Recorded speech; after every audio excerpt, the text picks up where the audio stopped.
Hello everyone and welcome to our channel. Today I am going to introduce you to the Java. Let's see the contents today. Today we are going to see these contents. First we are going to see the history of Java, and then we see Java versions, and then the classification of the Java. Let's see each topic in detail. Now see the history of the Java first. In 1991, a team of engineers worked under the leadership of James Gosling and Patrick Nathan in order to invent a new programming language. Today it is called it as Java. Now let's see what are the key issues they considered. These are the key issues they considered. The first one is they want their programming language to be simple, and they want the programming language to be tightly coded and architecture neutral. Let's see each in detail. Simple means the programming language need to take less execution time, it should take less memory, and the power consumption should be less. And then tightly coded means it need to achieve the complex task easily with very simple and less number of instructions. Today we are going to achieve through API concepts. Okay. And similarly the architecture neutral, which means our program can run over multiple platforms, the multiple machines. Instead of any operating system they take, it should run perfectly. Okay. Now let's see here what is the first version of Java. The first version of Java has been released on January 23rd, 1996, and it undergone a lot of changes, and currently we can see a lot of versions of Java, right? Now let's see each of them in detail. See the versions of Java starting from the beta version and first version, second version, so on. Now the current version we can able to see the Java 17th version, which is going to be released on September 2021. These are the various versions we can able to see, and every version is having some enhancement, and the new versions would be released accordingly. Now let's get back to the new topic. Yes, up to Java 6 it is maintained by Sun Microsystems, right? Initially Sun Microsystems have taken the responsibility to develop the Java.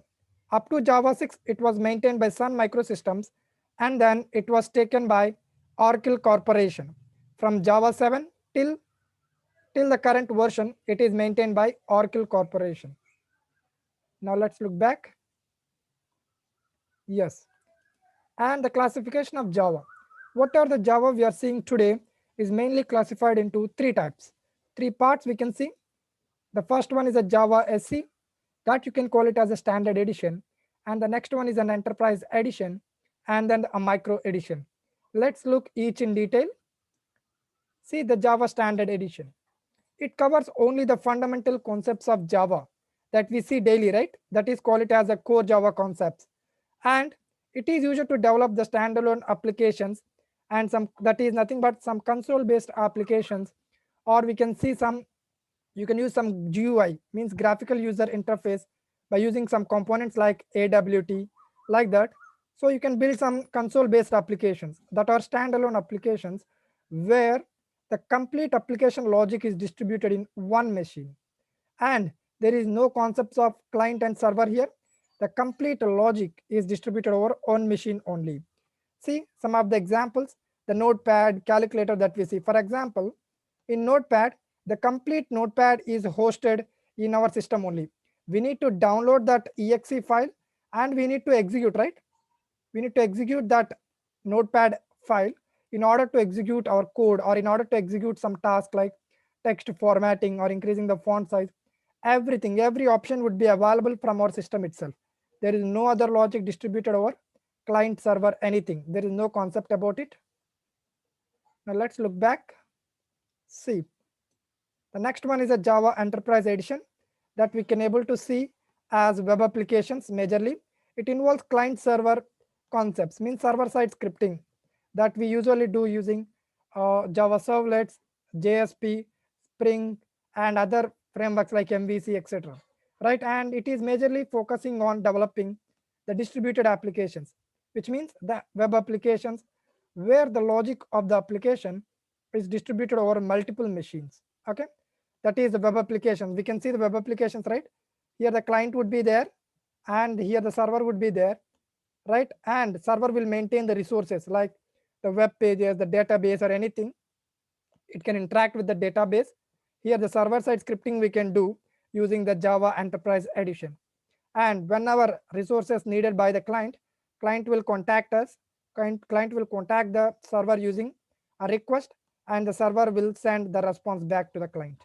This is what the client server architecture is. And let's look at the third category of Java, that is Java Micro Edition.